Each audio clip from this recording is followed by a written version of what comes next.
बुलढाण्यात एका धार्मिक कार्यक्रमातील जेवणातून 450 ते 500 भाविकांना विषबाधा झाली असताना डॉक्टरांनी दाखवलेल्या तत्परतेचे सर्वच स्तरातून आता कौतुक होते। रुग्णांना सलाईन देण्यासाठी पुरेशी व्यवस्था नसताना डॉक्टरांनी अक्षरशः दोरीवर सलाईन लावले, तर दोरीवर सलाईन लावत रुग्णांवर उपचार करण्यात आलेले आहेत। तसेच रुग्णालयात जागा उपलब्ध नसल्याने थेट रुग्णालयाच्या समोरील आवारात उपचार करत रुग्णांना धोक्यातून बाहेर काढण्यासाठी कसोशीने प्रयत्न केले। डॉक्टरांच्या या कामाचं आता सर्वच स्तरातून कौतुक।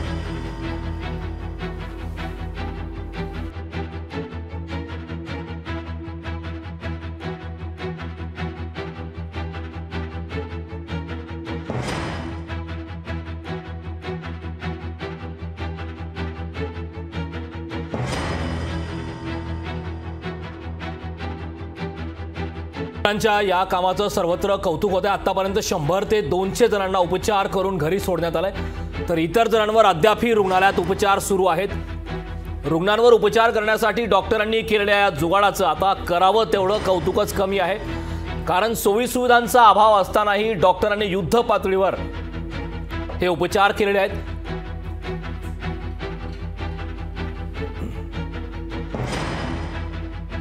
याबाबतचे ताजे अपडेट देण्यासाठी आपले प्रतिनिधी संदीप शुक्ला हे आपल्या सोबत जोडलेले आहेत। संदीप, खरं तर डॉक्टरांचं कौतुक करावं तितकं कमी आहे, कारण संसाधनाचा अभाव असतानाही इतक्या चांगल्या पद्धतीने उपचार करून बऱ्याच रुग्णांना व्यवस्थित करून घरी पाठवण्यात आलं आहे। याबाबत सविस्तर काय सांगशील? हा जो बुलढाणा जिल्ह्यातला हा जो लोणार परिसर आहे आणि बीबी या परिसरामध्ये ही विषबाधा झाली होती आणि हा पूर्ण रिमोट परिसर आहे, रिमोट एरिया आहे आणि या भागामध्ये जे प्राथमिक आरोग्य केंद्र आहे तिथे संसाधनाचा जरी अभाव असला तरी इथल्या डॉक्टर लोकांनी हे एक अनोखी एक शक्कल लढवली आणि अचानक एक 400 ते 500 रुग्णांचा एक समूह मॉब या ठिकाणी आला आणि वेळेवर या लोकांची इथे धांदल उडाली। परंतु यांनी या सर्व रुग्णांना या प्राथमिक आरोग्य केंद्राच्या परिसरामध्ये यांना सामावून घेतले, कुठल्याही प्रकारची यांनी धांदल उडू दिली नाही आणि यांनी या दोरीवर सलाईन बांधून आणि या सगळ्या रुग्णांना उपचार दिला आणि सगळ्यांना यांनी व्यवस्थित उपचार देऊन या पूर्ण परिस्थितीवर नियंत्रण मिळवलेलं आहे। नियंत्रण मिळवण्यात डॉक्टरांच्या या शर्थीच्या प्रयत्नांना यश आलेलं आहे।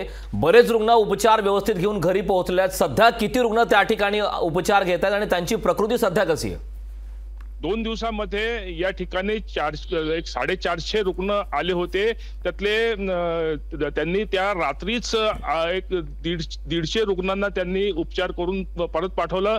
काल दिवसभरामध्ये उरलेले जे रुग्ण होते त्यातले एक 10 रुग्ण हे थोडे जास्त त्यांना बाधा झाली होती, परंतु दिवसभरामध्ये त्यांनी सगळ्यांना उपचार करून सगळे रुग्ण आता घरी गेलेले आहेत। आणि ही जी एवढी मोठी आपदा आली होती या आपदेमध्ये घाबरून न जाता या डॉक्टर लोकांनी जी समजसूचकता दाखवली आणि समजसूचकता दाखवून एकदम कमी संसाधनामध्ये पूर्ण आपत्तीवर मात केली, त्यामुळे या डॉक्टर लोकांचे कौतुक होत आहे।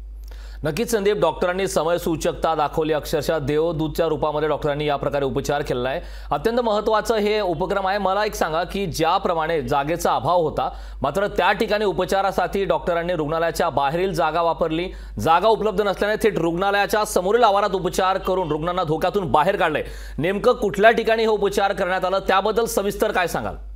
नक्कीच हा जो परिसर आहे हा बीबी येथील हा प्राथमिक आरोग्य केंद्र आहे आणि प्राथमिक आरोग्य केंद्र हा एक ग्रामीण आरोग्य केंद्र आहे। या ठिकाणी सुविधांचा जरी अभाव असला तरी हे प्राथमिक आरोग्य केंद्र हे छोटं आहे आणि एक साथ 500 लोकांचा जेव्हा समूह येतो तेव्हा त्यावेळेस त्या परिसरामध्ये एक धांदल उडाली। त्या ठिकाणी भीतीचं वातावरण निर्माण होऊ नये म्हणून डॉक्टर लोकांनी जेवढे लोक त्या रुग्णालयामध्ये मावतील तेवढ्या लोकांना रुग्णालयामध्ये उपचार करत होते। त्यानंतर जमिनीवर पण त्यांनी लोकांची झोपण्याची व्यवस्था केली आणि जेव्हा हा एक मॉब वाढत गेला आणि ही भीती वाढत गेली तर ही भीती कंट्रोल करण्यासाठी डॉक्टरांनी त्या प्राथमिक आरोग्य केंद्राच्या आवारामध्येच त्या सगळ्या लोकांची व्यवस्था केली आणि सलाईन लावण्यासाठी अक्षरशः त्यांनी जुगाड पद्धतीचा वापर केला।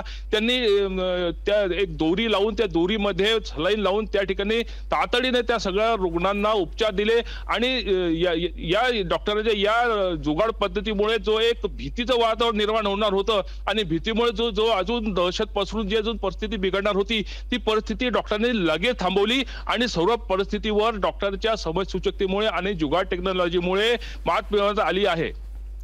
नक्कीच संदीप, खरं तर सोयीसुविधा यांचा तर अभाव आहेच हे स्पष्ट दिसत आहे। मात्र एकदा जसं आपण म्हणालात 500 रुग्ण त्या ठिकाणी दाखल झाले, इतक्या मोठ्या संख्येने रुग्ण आल्याच्या नंतर इतक्या चांगल्या पद्धतीने ते हाताळले, मात्र त्या ठिकाणी डॉक्टरांची टीम किती लोकांची होती त्याबद्दल नेमकं काय सांगाल? ही जी घटना घडली ही रात्रीची घटना आहे आणि जसं त्या लोकांना भगरीमध्ये आणि आमटीमध्ये ही विषबाधा सुरू झाली आणि जसा जसा लोकांचा एक लोंढा सुरू झाला रात्री 9-9:30 वाजता लोक हे प्राथमिक आरोग्य केंद्रामध्ये लोकांनी धाव घेतली आणि त्या ठिकाणी त्यावेळेस मोजकेच डॉक्टर होते। प्राथमिक आरोग्य केंद्रामध्ये रात्रीच्या ड्युटीवर एक 2 डॉक्टर आणि 2 नर्सची तिथे ड्युटी असते, परंतु मोजके डॉक्टर असताना आणि एवढ्या मोठ्या प्रमाणावर लोकांचा लोंढा आलेला असताना, लोक घाबरलेले असताना, लोक भीतीमध्ये असताना त्या लोकांना हाताळणं फार जिकिरीचा विषय होता। परंतु इतक्या कमी संख्येमध्ये असलेल्या आरोग्य व्यवस्थेने त्या लोकांना त्या ठिकाणी थोपवलं, त्या लोकांची व्यवस्था केली, त्यांना आपली वेगळी शक्कल वापरून त्या लोकांना उपचार केला आणि ही सगळ्यात महत्त्वाची गोष्ट आहे की एवढे कमी संख्या असताना, अपुरी व्यवस्था असताना त्यांना त्या ठिकाणी भीतीचं वातावरण होऊ दिलं नाही आणि घबराटीचं वातावरण न झाल्यामुळे एवढा मोठा हा जो प्रसंग आहे हा थोपवण्यात त्या तेथील डॉक्टर लोकांनी यश मिळवले। नक्कीच डॉक्टरांचं हे खूप मोठं यश म्हणावं लागेल। जसे आपण दृश्य आता लोकशाही मराठीवरती पाहतोय, दोरीवर सलाईन लावत जुगाड करून रुग्णांवरती उपचार करण्यात आलाय। साधारणतः ही आकडेवारी किती आहे, किती रुग्णांवरती अशा पद्धतीने उपचार करण्यात आलाय? जेव्हा हे सगळं लोक या त्या प्राथमिक आरोग्य केंद्रामध्ये येण्यास सुरुवात झाली, त्या प्राथमिक आरोग्य केंद्राची कॅपॅसिटी 50 रुग्णांची आहे आणि जेव्हा 50 रुग्ण जेव्हा त्या प्राथमिक आरोग्य केंद्रामध्ये आले आणि जेव्हा प्राथमिक आरोग्य केंद्राची कॅपॅसिटी संपली त्यानंतर मग त्या डॉक्टर लोकांनी क्षणाचाही विलंब न करता तिथे दोरी बांधून तिथे त्यांनी सलाईन लावून तिथे उपचार सुरू केला।